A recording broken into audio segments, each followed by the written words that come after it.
What a morning. In case I don't make it clear throughout the video, I am angry. But before we get started, if you don't know what this is about, go watch my last video. I'll leave a link in the description, just to understand why and how this all started. It is my intention to present the information that has led me to believe this was all planned by everyone involved, Sony and Arrowhead as well.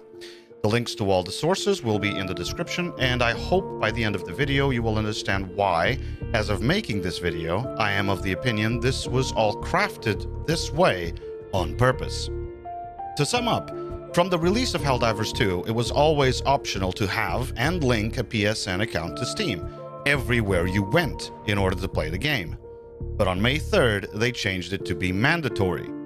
As you can imagine, it is going really well. Dick move. Let's get started. First, I feel pointing this out is important. Here is the archived PSN support FAQ for PlayStation games on PC. On May 3rd, it stated signing into a PSN account was optional when playing a PlayStation game on PC. And here it is, May 4th, changed to now say some games may require you sign in and link an account for PSN. Now, why did they do this? Well, probably, at the very least, to boost their new user numbers and grant some of them the bonus money they wanted. At the very worst, to steal players from Steam and have them pay a PSN subscription instead of buying games on Steam. I direct you to this very intelligent human being telling everyone to refund and leave a bad review on Steam, and then go on a platform where it matters and make your displeasure known. Now, I might be reading this in a bad way, but there is a clear distinction between leaving a bad review on Steam and then making your displeasure known on a platform where it matters. Was it a bad choice of words or an accidental slip-up, saying the PSN matters and Steam does not? Your call. Then we have the fact they just restricted sales to over 100 countries on Steam, seen here. I'll leave the link to this in the description, or just pause along to see if your country is listed here. They do this after selling the game and after banking on those countries through Steam, leaving them holding the hot grenade. Just to make it clear, it is my belief that Sony planned and executed this.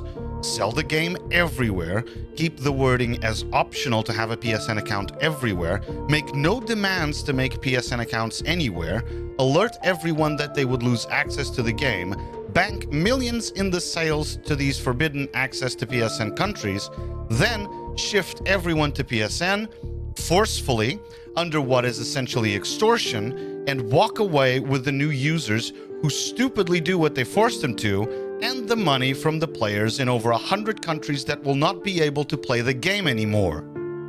I honestly believe it was all planned. There is no way this was an unfortunate sequence of events.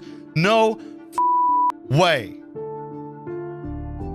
Remember, Sony was the one that was going to remove legally purchased Discovery content from the libraries of everyone that bought it, essentially doing the same as they are doing now, and were forced to walk it back and continue to have it thanks to overwhelming public pressure and outrage. Since at first they did not succeed, they will try and try again. It is up to all of us to stop them every time they try. And now, the Arrowhead CEO admits to it all on X. In this post, he admits it was all his decision to disable account linking at launch. His excuse? So players could play the game. What utter bull. They just wanted the money from those PSN excluded countries. And guess what? They got it. Unless Steam protects its users and goes after Sony and Arrowhead for all the people possibly frauded by this, they will have a shitstorm on their hands.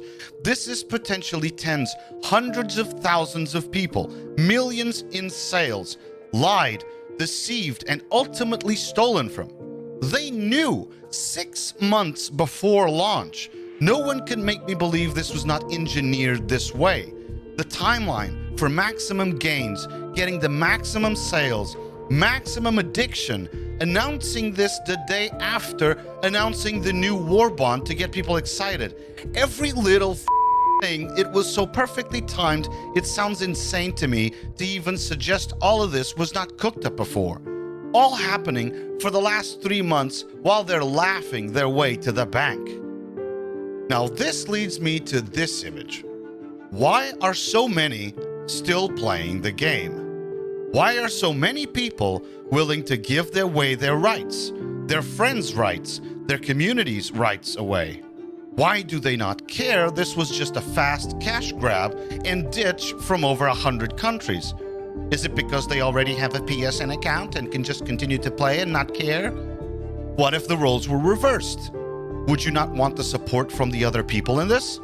If you were lied to, cheated, and stolen from, would you not want them by your side? This is sleazy the whole way through. Do these people really not care about anything as long as they can play the product of all this deceit? If so, I really wish, from the bottom of my heart, that all of them get shafted at some point in their lives and find no help in others, just like they're doing here. As consumers, we really only have strength in numbers, so we either win together or fall divided. The previous Sony attempt to take away from their paying customers should have taught them something. I guess some people only learn the hard way. As for an update on my Steam refund request, it was denied. My guess it was just an automated response because I had over 2 hours of game time. I have sent them this message to support, highlighting the situation, and am now waiting to hear back from them.